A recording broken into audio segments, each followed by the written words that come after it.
Organización general del cuello y su contenido. El cuello une la cabeza al tórax. En la superficie sus límites son los siguientes. Está separado de la cabeza por una línea que sigue el borde inferior de la mandíbula hasta el ángulo, luego desde la mastoides para finalmente, siguiendo la línea nucal superior, alcanzar la protuberancia occipital externa. Y está separado del tórax por un marco bien definido anterolateralmente formado por el borde superior del manubrio external, la escotadera superesternal y la clavícula. Por detrás, por una línea que une la articulación acromioclavicular con una apófisis espinosa de la séptima vértebra cervical.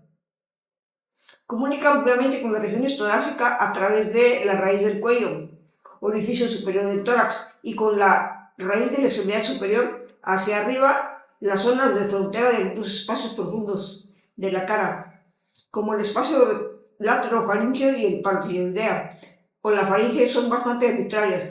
La disposición topográfica de los elementos del cuello se aprecia bien en un corte transversal. En el centro del corte se dispone la columna vertebral cervical, que está recorrida por tres canales laterales, uno anterior, el conducto vertebral con la médula espinal envuelta en la meninge y la emergencia de los nervios espinales cervicales, y a los lados los conductos transversales, resultado de la superposición de los agujeros homónimos y por donde discurre la arteria vertebral, la vena vertebral y el nervio vertebral. Alrededor de este eje se disponen dos grandes regiones, uno por atrás, la región cervical posterior o nuca, y otra por adelante, amplia y compleja, que comprende las vísceras y los vasos y nervios que recorren el cuello, enmarcados en músculos y fascias que vulgarmente se denomina garganta. En la parte anterior de garganta se organiza del siguiente modo. En el centro, el espacio visceral del cuello, ocupado por la columna respiratoria, laringe y tráquea. Por delante,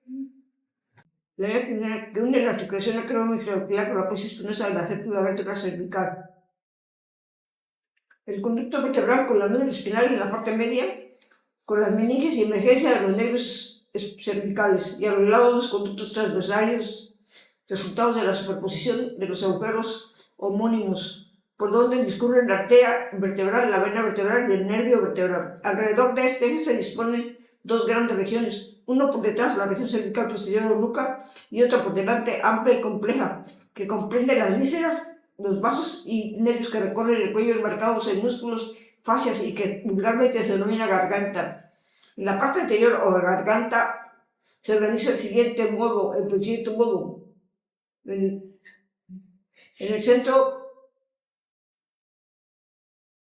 el espacio visceral del cuello, ocupado por la columna respiratoria, laringe, tráquea, y por delante, y los vasos nervios que recorren el cuello, enmarcados en músculos y fascias que vulgarmente se denomina garganta. Esta parte anterior o garganta se organiza del siguiente modo. En el centro, el espacio visceral del cuello, ocupado por la columna respiratoria, laringe, tráquea, por delante, y la columna digestiva, faringe y esófago por detrás, además de la glándula tiroides y la paratiroides a cada lado. Del espacio visceral se encuentran dos espacios vasculonerviosos, uno inmediatamente adyacente a la región de esternocleidomastoideo y otro más externo, la región cervical lateral. La región esternocleidomastoidea permite el paso de vasos y nervios y entre el mediastino y las regiones cefálicas. La región cervical lateral da acceso a la axila y a la raíz del cuello.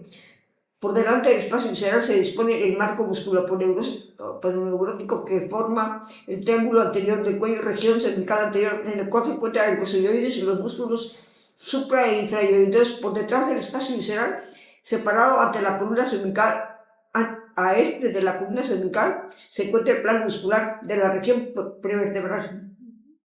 Esta vista sagital de la región del cuello, que se inicia en el mentón, recorre todo el borde inferior de la mandíbula hasta llegar al ángulo, asciende hasta el arco cigomático, llega a la apófisis mastoides y después la línea nucal superior hasta llegar a la protuberancia occipital externa. En este triángulo tanto anterior se va a dividir en dos triángulos, uno derecho e izquierdo, tomando en cuenta la sífisis del mentón y la escotadura external medial.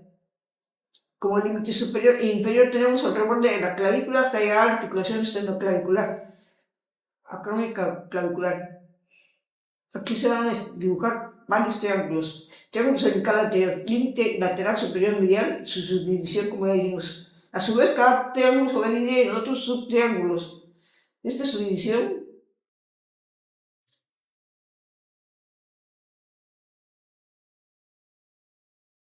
Aquí tenemos el límite superior de este triángulo anterior, el ángulo de la mandíbula y el reborde de la rama horizontal del maxilar hasta su ángulo, a la apófisis mastoides. Y aquí tenemos la línea media de la sífilis del mentón a la escotadura external, teniendo como límite anterior el borde, límite posterior del triángulo anterior, el borde anterior del esternocleido mastoideo y del triángulo posterior, el borde anterior del músculo trapecio. ¿Sí?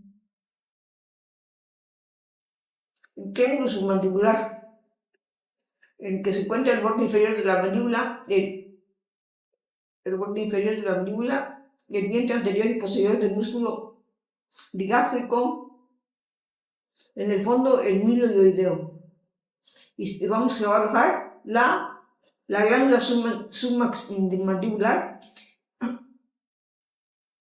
el techo del triángulo submandibular compuesto por la piel aponeurosa superficial y rama mandibular y cervical del nervio facial séptimo.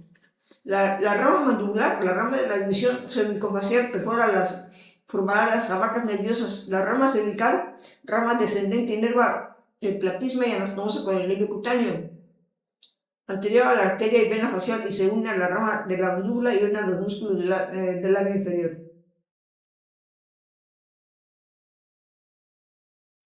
El contenido del triángulo submandibular.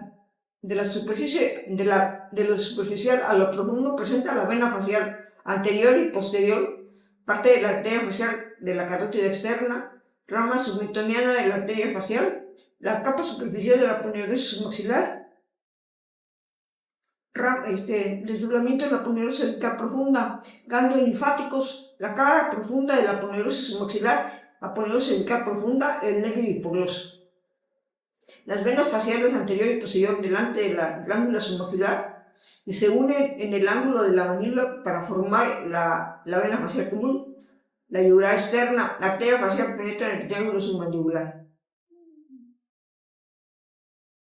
El piso del triángulo submandibular, de lo superficial a lo profundo, presenta el músculo milioideo con su nervio, músculo hipogloso, músculo constrictor medio, parte del músculo estilobuloso.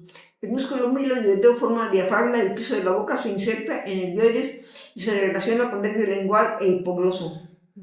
Es la décima. Esta es la décima lámina. Ajá. ¿Hacemos más? No, todavía aquí vamos a terminar. El piso del triángulo submandibular incluye la porción profunda de la glándula submandibular, el conducto submandibular de Wharton, nervio lingual, arteria y venas sublinguales, glándula sublingual, nervio hipogloso, ganglio submandibular. El conducto submaxilar se encuentra por debajo del nervio lingual y por encima del hipogloso. El drenaje linfático del triángulo submandibular.